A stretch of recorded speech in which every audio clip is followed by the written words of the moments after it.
I was lucky. I probably one of the luckiest military guys. I was in cold weather training in Japan. We were at the base of Iwo Jima.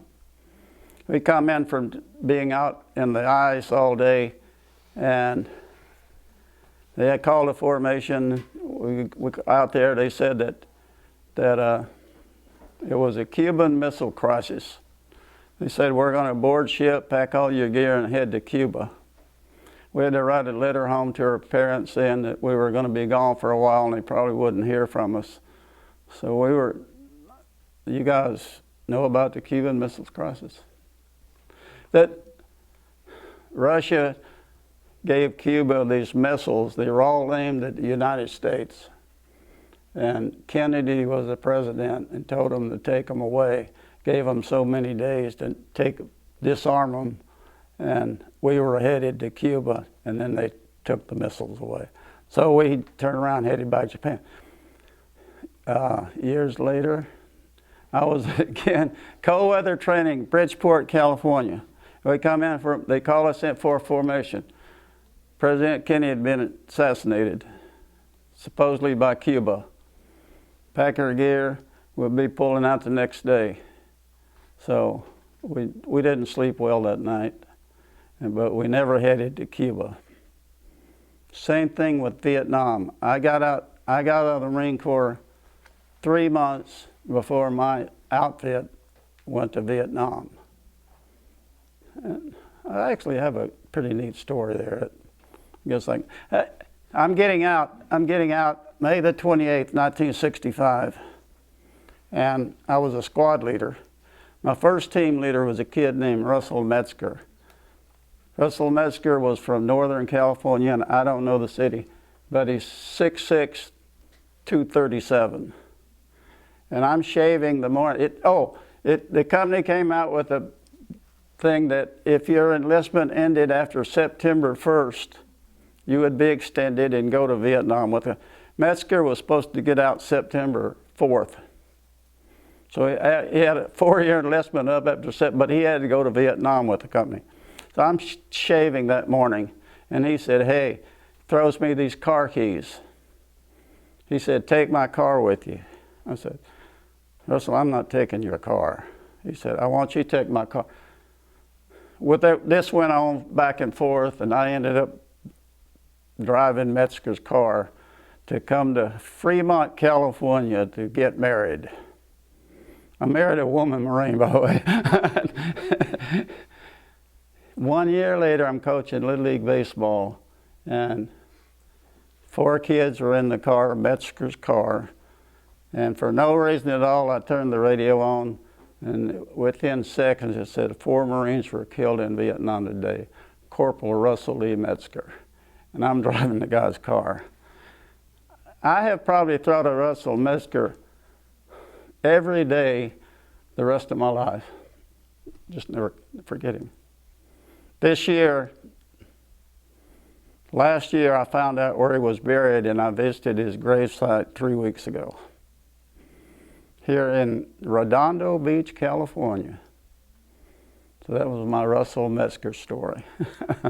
Really nice guy.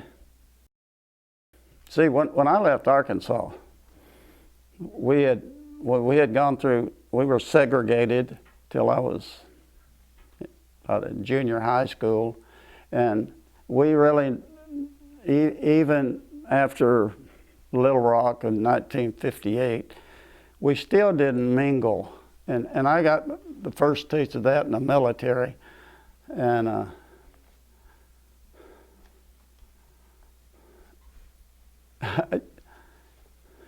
say that question again.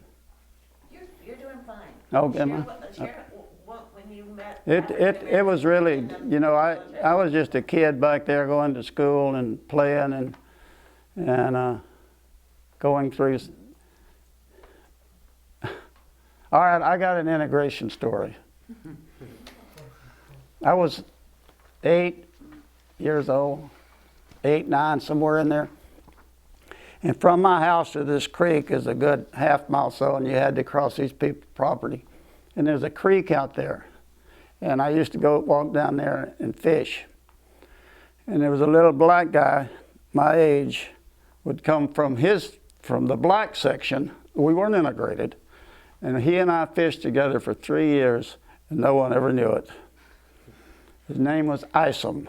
That's all I know, Isom. You never saw him again. No one ever knew Isom and I fished together.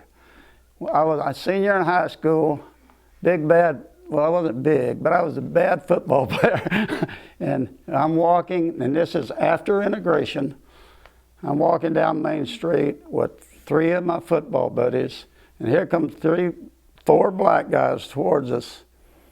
And we stop and look at each other, and I'm thinking, that's Isom. And he looked, we walked over and hugged each other, and everybody's eyes were about this big looking at us, what these 2 are doing.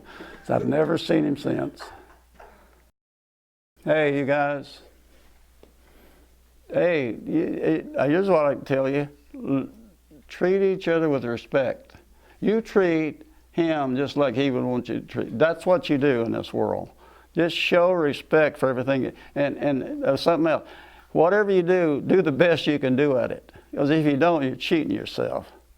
I mean, if it's homework, do the best you can do. If you need help, go to a friend. Go to it. You get help. But you don't make it all work. That's life.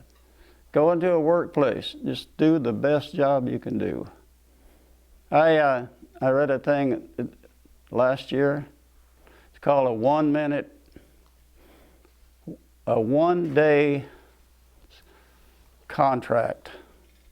Every day you get up, you sign a 1-day contract that says, I'm going to do the best I can do today, or I didn't fulfill my contract. The next morning you do the same darn thing. Sign a 1-day contract, and you fulfill it. That's life. I think that was a neat story. All right. Hi, my name is Leonel Gonzalez. Hi, my name is Ariana Fernandez. Hello, my name is Abel Deco. Hi, my name is Adolfo Toledo.